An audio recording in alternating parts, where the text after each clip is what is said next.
पापा घर के मुखिया, घर को सही दिशा देने वाले पापा जी, आपका योगदान शुक्रिया, थैंक यू सो मच। आपको श्रद्धांजलि, शत शत नमन पापा। आपकी बहुत याद आती है, क्या बताऊं मैं। यूँ तो इस दुनिया में, समस्त ब्रह्मांड में कोई कमी नहीं, लेकिन पापा आपके जैसा कोई नहीं। पापा यूँ तो आपको गए कई वर्ष हो गए, लेकिन आपका आशीर्वाद सदैव मेरे साथ रहता है हर दिन, और यही शक्ति मुझे जीने के लिए शक्ति देती है। पापा आपकी दी हुई शिक्षा, संस्कृति, संस्कार और आपकी विचारधारा मुझे जीवन में मार्गदर्शन करती है। पता है पापा, जब भी मैं अपने काम से दूसरों से मिलती हूँ, सभी कहते हैं कि तुम्हारे संस्कृति, संस्कार और तुम्हारी सोच और विचारधारा इतनी अच्छी है कि वो मुझसे प्रभावित होकर कहते हैं पापा कि मैं तुम्हारे पापा और माँ से मिलूँगा तो ज़रूर उन्हें प्रणाम करूँगा। लेकिन पापा आपको पता है, सब नहीं जानते कि आपको तो कई वर्ष हो गए इतनी दूर गए, लेकिन आपकी ये जो लोग कहते हैं ना कि प्रणाम करेंगे आपको, तो बस मुझे ऐसा लगता है कि मेरे जीवन की सफलता मुझे धन्य कर गई। फ्रेंड्स, साथियों, आपके पापा की तरह, सबके पापा की तरह मेरे पापा का भी व्यक्तित्व बड़ा विशाल था। उनके दिल में असीम प्रेम था। वो सभी से बेहद मोहब्बत करते थे और सबकी बेहद रिस्पेक्ट। मेरे पापा ने मुझे जो शिक्षा दी है, बस वही तो मैं कहती हूँ कि हम सब जुड़े रहें साथ। ये प्रेम, ये करुणा, ये एक दूसरे के साथ जुड़कर जीना, ये सबसे बड़ी विजय शक्ति होती है साथियों। सुख हो या दुख हो, हमें कमज़ोर नहीं पड़ने देती। पापा की बातें आप लोग भी बताइए।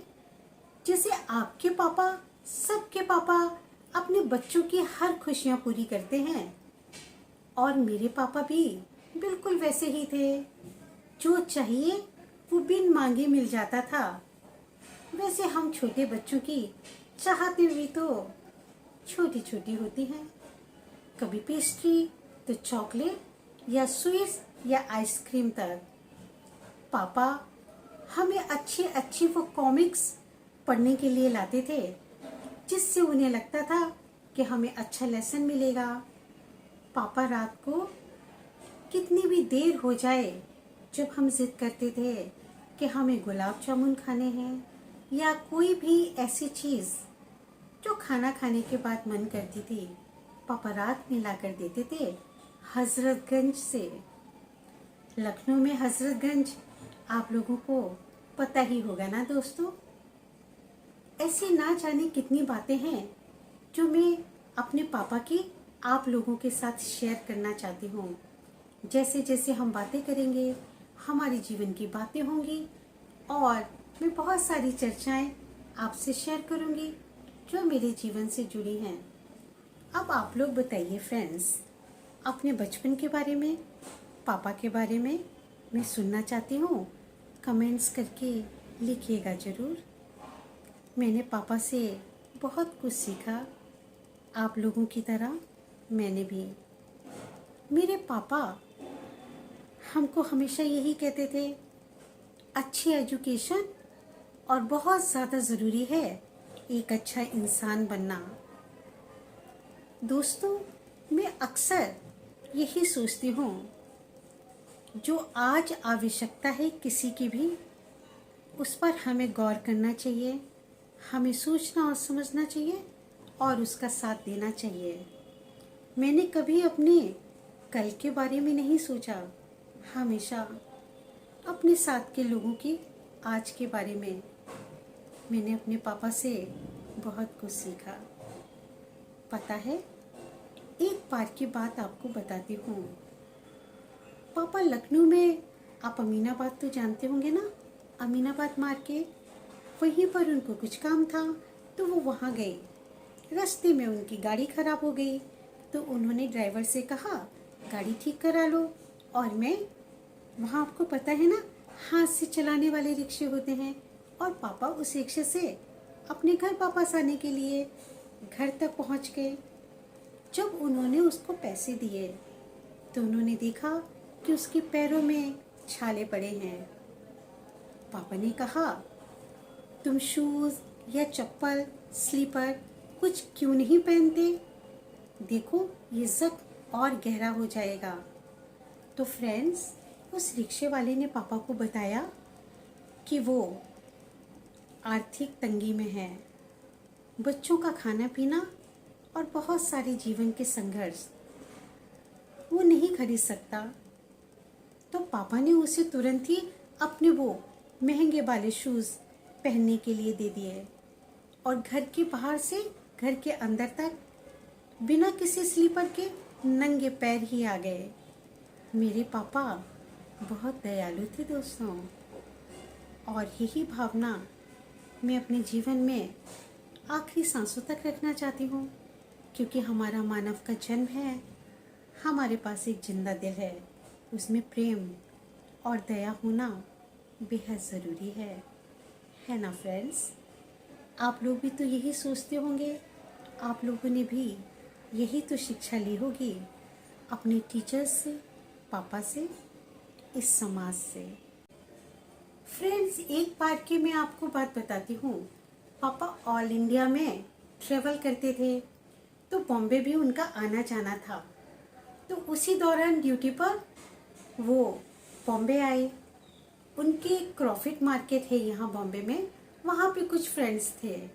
जब भी वो यहाँ आते और उन्हें ज़रा सा भी समय मिलता तो अपने उन दोस्तों से क्रॉफिट मार्केट में जाकर ज़रूर मिलते। वहाँ पर जो भी बॉम्बे में नई नई चीज़ें आती वो पापा को बताते, और जैसे आप सबके पापा अपने बच्चों को हर नई चीज़ लाकर देना चाहते हैं, बस मेरे पापा भी बिल्कुल वैसे ही थे। तरह तरह की नई चीज़ें लाकर देते थे। एक बार वो कैन लेके आए, ढेर सारे बैग में भरकर।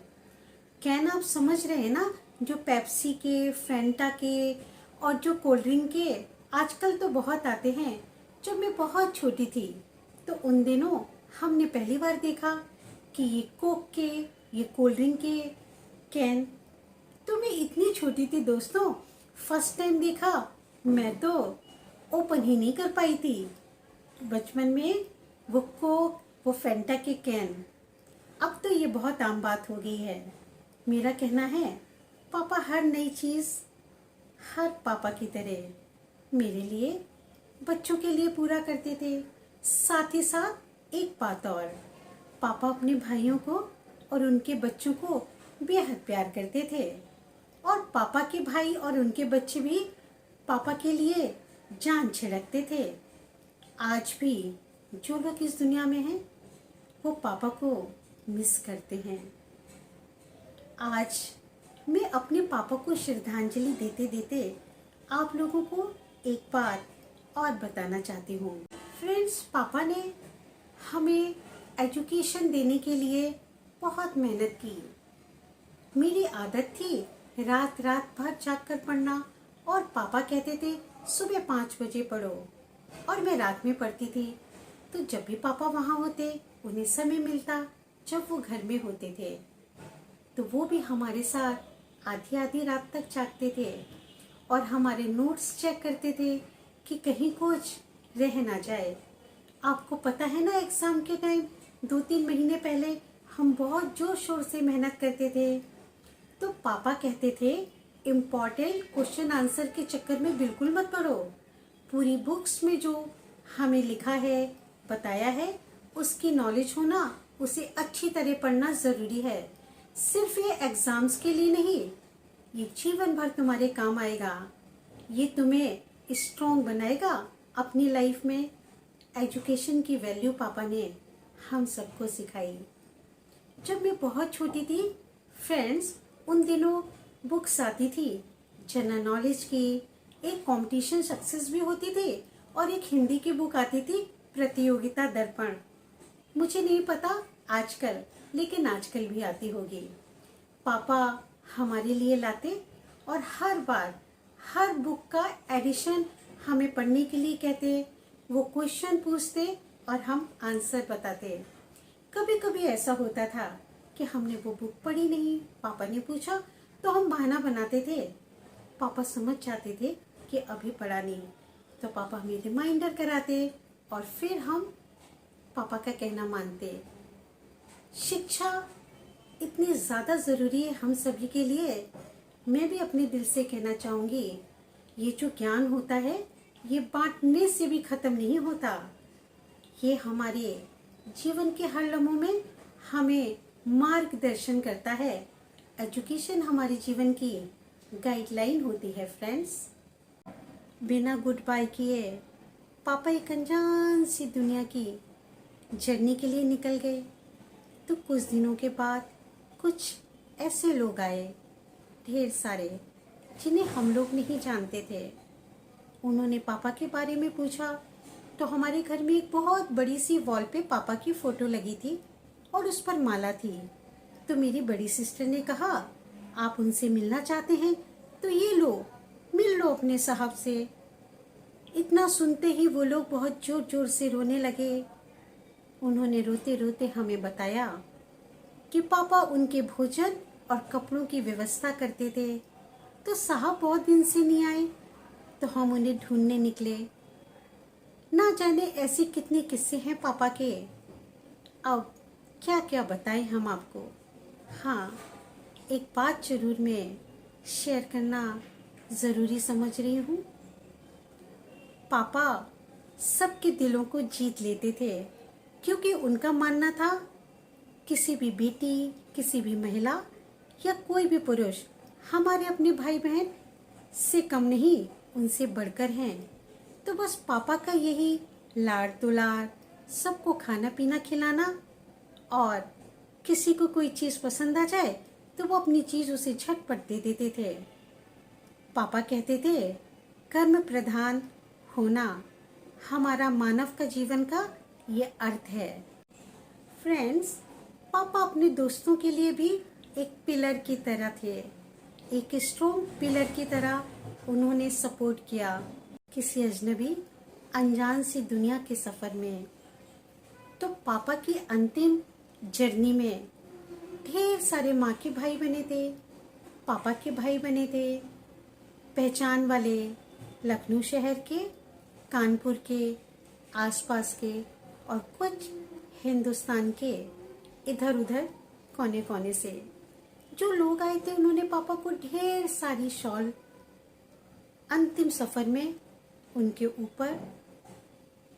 हाँ दोस्तों, जब पापा पंच तत्वों में विलीन होने के लिए उस जगह पहुंचे, तो जो वहाँ का इंचार्ज होता है उसने सारी शॉलों को हटाते हुए कहा, मैंने अपने जीवन में जीवन यात्रा के अंतिम सफ़र के दौरान इतनी ढेर सारी शॉल किसी को नहीं देखी।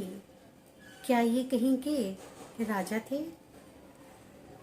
दोस्तों, ये बात मैं इसलिए बता रही हूँ कि मेरे पापा दिल के राजा थे।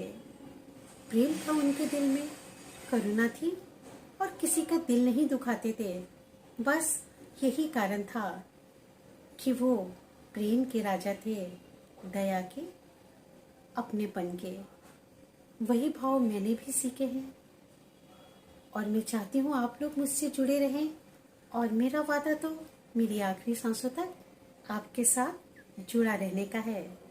तो साथियों, दोस्तों, आज मैं जो कुछ हूँ अपनी ज़िंदगी में, जो मैं स्ट्रांग हूँ, जो मेरे पास हिम्मत और हौसले हैं, वो मेरे पापा का दिया हुआ आशीर्वाद है, हमारे अपने संस्कृति संस्कार।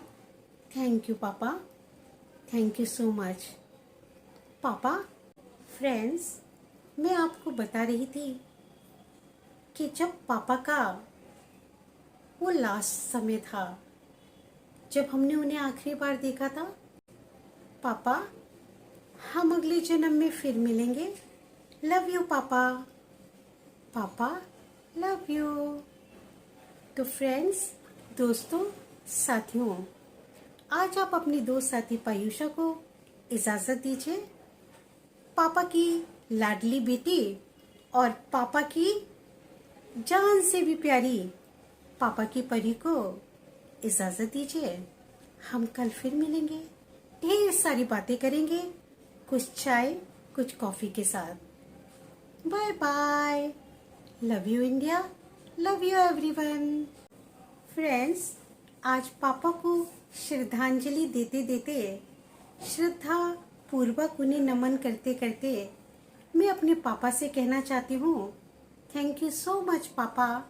आपकी दी हुई एजुकेशन, आपके दिए संस्कृति संस्कार, प्रेम करुणा और दया, रिश्तों को निभाने की चाहत की भाव जो मैं बरकरार रखूंगी। आप सब मेरा अपना भारत परिवार। Bye bye. Love you India, love you everyone. जय हिंद, भारत माता की जय। Bye bye friends, tata. Love you India, love you everyone, love you friends. खुश रहें, खुशियाँ बांटें।